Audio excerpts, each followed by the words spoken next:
جانتے ہیں کہ میرے نامہ اعمال کے اصلی جرائم کیا ہیں۔ 12 اکتوبر 1999 کو پرویز مشرف نامی جرنیل نے آئین سے بغاوت کرتے ہوئے اقتدار پر قبضہ کیا۔ ہر دور کے آمروں کو خوش آمدید کہنے والے منصفوں نے آگے بڑھ کر اس کا استقبال کیا اور اس کے ہاتھ پر بیعت کر لی۔ 8 سال بعد 3 نومبر 2007 کو اس نے ایک بار پھر آئین توڑا، ایمرجنسی کے نام پر ایک بار پھر مارشل لاء لگایا اور چیف جسٹس آف پاکستان سمیت اعلیٰ عدلیہ کے 60 کے لگ بھگ جج صاحبان کو اپنے گھروں میں قید کر دیا۔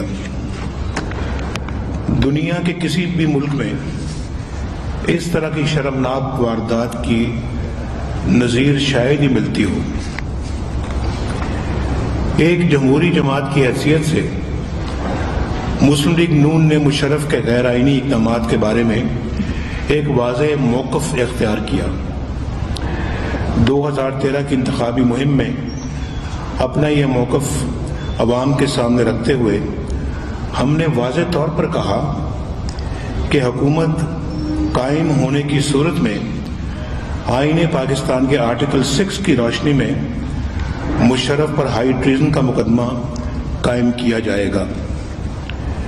عوام نے ہمارے موقف کی تائید کی۔ حکومت قائم ہونے کے بعد توانائی کے بحران اور دہشت گردی پر قابو پانے کی اولین ترجیحات کے ساتھ ساتھ ہماری حکومت نے پرویز مشرف پر غداری کا مقدمہ قائم کرنے کے لیے وکلا سے مشاورت کا آغاز کیا۔ مجھے مشورہ دیا گیا کہ اس بھاری پتھر کو اٹھانے کا ارادہ ترک کر دوں۔ مجھے ایسے پیغامات بھی ملے کہ مشرف پر مقدمہ قائم کرنے سے اس کا تو شاید کچھ نہ بگڑے مگر میرے لیے بہت مشکلات پیدا ہو جائیں گی۔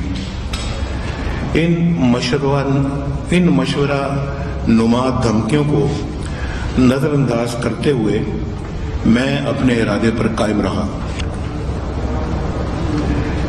اس سے بھی پہلے پیپلز پارٹی کے دور حکومت میں جناب آصف علی زرداری ایک اہم قومی سیاسی رہنما کے ہمراہ میرے پاس آئے اور کہا کہ ہمیں پارلیمنٹ کے ذریعے مشرف کے دوسرے مارشل لاء یعنی نومبر 2007 کے اقدامات کی توثیق کر دینی چاہیے۔ زرداری صاحب نے مجھے سمجھانے کی کوشش کی کہ مصلحت کا یہی تقاضا ہے، لیکن میں نے کہا کہ ہم 65 برس سے ایسی ہی مصلحتوں سے کام لے رہے ہیں۔ انہی مصلحتوں نے جمہوریت کو اس قدر کمزور کر دیا ہے کہ وہ سانس لیتے ہوئے بھی ڈرتی ہے۔ اب وقت آ گیا ہے کہ آئین سے غداری کرنے والے ڈکٹیٹر کو انڈیمنٹی دینے یعنی اس کے غیر آئینی اقدام کی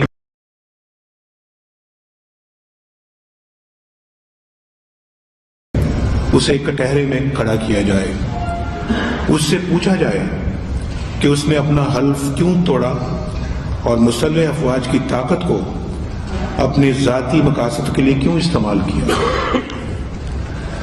2000 کے اواخر میں غداری مقدمہ قائم کرنے کا عمل شروع ہوتے ہی مجھے اندازہ ہو گیا کہ آئین اپنی جگہ، جمہوریت کے تقاضے اپنی جگہ، پارلیمنٹ کی بالادستی اپنی جگہ، قانون کی حکمرانی اپنی جگہ اور پاکستان کے عوام کا مینڈیٹ اپنی جگہ، لیکن ایک ڈکٹیٹر کو عدالت کے کٹہرے میں لانا کوئی آسان کام نہیں۔ شاید قانون و انصاف کے سارے ہتھیار صرف اہل سیاست کے لیے بنے ہیں۔ جابروں کا سامنا ہوتے ہی ان ہتھیاروں کی دھار کند ہو جاتی ہے اور فولاد بھی موم بن جاتا ہے۔ آپ کو وہ دن یاد ہوگا جب جنوری 2014 میں ہائی ٹریزن کا ملزم گاڑیوں کے جلوس میں عدالتی پیشی کے لیے اپنے محل سے نکلا اور اچانک کسی طے شدہ پلان کے تحت وہ راولپنڈی کے armed forces institute of cardiology پہنچ گیا، جہاں وہ کسی پر اصرار بیماری کا بہانہ کر کے ہفتوں قانون اور عدالت کی دسترس سے دور بیٹھا رہا۔ سیاستدانوں اور وزیر اعظم کے منصب پر بیٹھنے والوں کے ساتھ جو کچھ ہوتا رہا اور آج بھی ہو رہا ہے اس سے آپ بخوبی واقف ہیں، لیکن کوئی قانون نہ تو غداری کے مرتکب ڈکٹیٹر کو ہتھکڑی ڈال سکا، نہ اسے 1 گھنٹے کے لیے جیل بھیج سکا۔ اس کی نوبت آئی بھی تو اس کے عالی شان محل نما فارم کو سب جیل کا نام دے دیا گیا۔ میں اس فورم پر اس کھلی عدالت کے سامنے پوری تفصیل بتانے سے قاصر ہوں کہ مشرف پر مقدمہ قائم کرنے اور اس کارروائی کو آگے بڑھانے پر قائم رہنے کی وجہ سے مجھے کس کس طرح کے دباؤ کا نشانہ بننا پڑا۔ اس کے باوجود جب میرے عزم میں کوئی کمزوری نہ آئی تو 2014 کے وسط میں انتخابات میں نام نہاد دھاندلی کا طوفان پوری شدت سے اٹھ کھڑا ہوا۔ مصدقہ رپورٹس کے مطابق اس طوفان کے پیچھے بھی یہی محرک چھپا تھا کہ مشرف کے معاملے میں مجھے دباؤ میں لایا جائے۔ میں دھرنوں سے صرف 2 ماہ قبل مارچ 2014 میں اپنے 2 رفقا کے ہمراہ بنی گالہ میں عمران خان سے ملا تھا۔ یہ ایک خوشگوار ملاقات تھی۔ انہوں نے دھاندلی کے موضوع پر تو کوئی بات نہیں کی، نہ ہی کسی احتجاجی تحریک کا اشارہ دیا، لیکن ادھر پرویز مشرف کے مقدمے میں جیسے تیزی آئی ادھر اچانک لندن میں طاہر القادری اور عمران خان کی ملاقات ہوئی۔ اس ملاقات کے بعد بظاہر دھاندلی کو موضوع بنا کر اسلام آباد میں دھرنوں کا فیصلہ کر لیا گیا۔ 14 اگست 2014 سے شروع ہونے والے یہ دھرنے 4 ماہ جاری رہے۔ ان دھرنوں کے دوران جو کچھ ہوا وہ سب اس قوم کے سامنے ہے۔ طاہر القادری اور عمران خان کا مشترکہ مطالبہ صرف یہ تھا کہ وزیر اعظم مستعفی ہو جائے۔ ان دھرنوں کا منصوبہ کیسے بنا؟ طاہر القادری اور عمران خان کیسے یکجا ہوئے؟ کس نے ان کے منہ میں وزیر اعظم کے استعفے کا مطالبہ ڈالا؟ اور کون 4 ماہ تک مسلسل ان کی حوصلہ افزائی کرتا رہا؟ یہ باتیں اب کوئی ڈھکا چھپا راز نہیں۔ عمران خان خود کھلے عام یہ اعلان کرتے رہے کہ بس امپائر کی انگلی اٹھنے والی ہے۔ کون تھا وہ امپائر؟ وہ جو کوئی بھی تھا، اس کی مکمل پشت پناہی ان دھرنوں کو حاصل تھی۔ ان دھرنوں کے دوران جو کچھ ہوا اس کی پوری تفصیلات قوم کے سامنے ہیں۔ پارلیمنٹ ہاؤس، پریزیڈنٹ ہاؤس،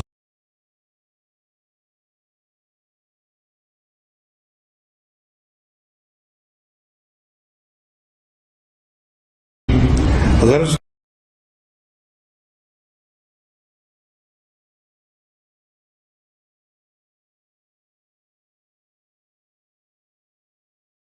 لیکن اصل مقصد ایک ہی تھا کہ مجھے وزیر اعظم آگے نہ بڑھ سکے۔ منصوبہ سازوں کا خیال تھا کہ شدید اور طویل گلگار سے میرے اعصاب جواب دے جائیں گے اور میں خود کو بچانے کے لیے ہر طرح کے کمپرومائز پر آمادہ ہو جاؤں گا۔ بلا شبہ یہ ایک سوچا سمجھا اور نہایت ہی سخت حملہ تھا۔ ایسے دن بھی آئے کہ وزیر اعظم ہاؤس میں داخل ہونے اور باہر جانے والے راستوں پر شرط پسندوں نے قبضہ کر لیا۔ اعلان کیے گئے کہ وزیر اعظم کے گلے میں رسی ڈال کر گھسیٹتے ہوئے باہر لائیں گے، لیکن میں اللہ کی تائید و حمایت پر بھروسہ کرتے ہوئے ڈٹا رہا۔ دھرنوں کے ذریعے مجھ پر لشکر کشی کر کے مجھے یہ پیغام دینا مقصود تھا کہ مشرف پر غداری کا مقدمہ قائم کرنے کے نتائج اچھے نہ ہوں گے۔ انہی دنوں ایک انٹیلیجنس ایجنسی کے سربراہ کا پیغام مجھ تک پہنچایا گیا کہ میں مستعفی ہو جاؤں، اور اگر یہ ممکن نہیں تو طویل رخصت پر چلا جاؤں۔ اس پیغام سے بے حد دکھ پہنچا۔ مجھے رنج ہوا کہ پاکستان کس حال کو پہنچ گیا ہے۔ عوام کی منتخب حکومت اور اس کے وزیر اعظم کی بس اتنی ہی توقیر رہ گئی ہے کہ اس کے براہ راست ماتحت اپنے وزیر اعظم کو مستعفی ہونے یا چھٹی چلے جانے کا پیغام بھجوا رہا ہے۔ شاید ہی تیسری دنیا کے کسی بھی ملک میں اتنی افسوسناک صورتحال ہو۔ میرے مستعفی ہونے یا طویل رخصت پر چلے جانے کا مطالبہ اس تاثر کی بنیاد پر تھا کہ نواز شریف کو راستے سے ہٹا دیا گیا تو مشرف کے خلاف مقدمے کو لپیٹنا بھی مشکل نہیں رہے گا۔ میں اپنے اقتدار اور اپنی ذات کو خطرے میں ڈال کر کیوں بضد تھا کہ ایک ڈکٹیٹر کو اپنے کیے کی سزا ضرور ملنی چاہیے، صرف اس لیے کہ آمریتوں نے پاکستان کے وجود پر بڑے گہرے زخم لگائے ہیں۔ آئین شکنی یا اقتدار پر قبضے کا فیصلہ ایک یا دو تین جرنیل کرتے ہیں۔ اقتدار کی لذتیں بھی صرف مٹھی بھر جرنیلوں کے حصے میں آتی ہیں، لیکن اس کی قیمت مسلح افواج کے پورے ادارے کو ادا کرنی پڑتی ہے۔ میں اپنی مسلح افواج کو عزت اور احترام کی نگاہ سے دیکھتا ہوں۔ میں جانتا ہوں کہ فوج کی کمزوری کا مطلب ملک کی دفاع کی کمزوری ہے۔ قابل تحسین ہیں ہمارے وہ بہادر سپوت جو مادر وطن کے دفاع کے لیے ہر وقت سینہ سپر رہتے ہیں اور وقت آنے پر اس پاک سرزمین کے لیے اپنا خون کا نذرانہ تک پیش کر دیتے ہیں۔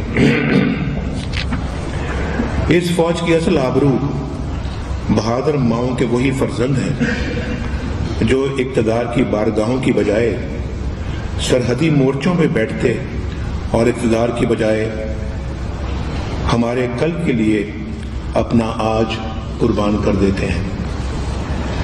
میں نے فوج کی پیشہ ورانہ استعداد میں اضافے کو ہمیشہ اہمیت دی۔ میرے دور میں دفاعی بجٹ میں ریکارڈ اضافہ ہوا۔ دفاع پاکستان کو ناقابل تسخیر بنانے کے لیے 1998 میں بھارت کے ایٹمی دھماکوں کا دو ٹوک اور ٹھوس جواب دینے کا فیصلہ کرنے میں میں نے چند گھنٹوں کی تاخیر بھی نہیں کی تھی۔ مجھے پختہ یقین تھا کہ اگر ہم نے اپنی ایٹمی قوت کا کھلا اظہار نہ کیا تو شاید آئندہ کبھی اس کا موقع نہ ملے۔ مجھے اس بات میں بھی کوئی شک نہیں تھا کہ پاکستان نے ایٹمی دھماکے نہ کیے تو خطے میں شدید عدم توازن قائم ہو جائے گا، بھارت کی عسکری بالادستی قائم ہو جائے گی اور پاکستان سر اٹھا کر کھڑا نہ ہو سکے گا۔ میں اس وقت پاکستان سے باہر قازقستان کے دورے پہ تھا۔ مسٹر مشاہد حسین صاحب بھی میرے ساتھ تھے۔ بہت اچھی طرح سے مجھے یاد ہے کہ جب صبح صبح ہمیں معلوم ہوا کہ انڈیا نے یہ دھماکے کیے ہیں تو سب سے پہلے یہ شخص تھے جن کو میں نے یہ بات بتائی، ان کو معلوم تھا، اس وقت ہو چکا تھا۔ ان سے مشورہ کیا میں نے، سب سے پہلا مشورہ انہوں نے کہا جی کہ نواز شریف صاحب ذرا بھی دیر نہ کریں، یہ کام کرنے میں تاخیر نہیں ہونی چاہیے، آپ اپنے بالکل انڈیا کا جواب، اینٹ کا جواب پتھر سے دیں۔ تو میں ان کو شاباش دیتا ہوں کہ انہوں نے مجھے بہترین مشورہ دیا۔ May 11, 1998 الماتی۔ میں نے اسی دن وہیں سے ان سے بات کرنے کے بعد chief of army staff general Jahangir کرامت اور دیگر متعلقہ حکام کو ہدایات جاری کی کہ وہ جوابی ایٹمی دھماکوں کی تیاری شروع کر دیں، جس میں ہمارے ڈاکٹر قدیر بھی تھے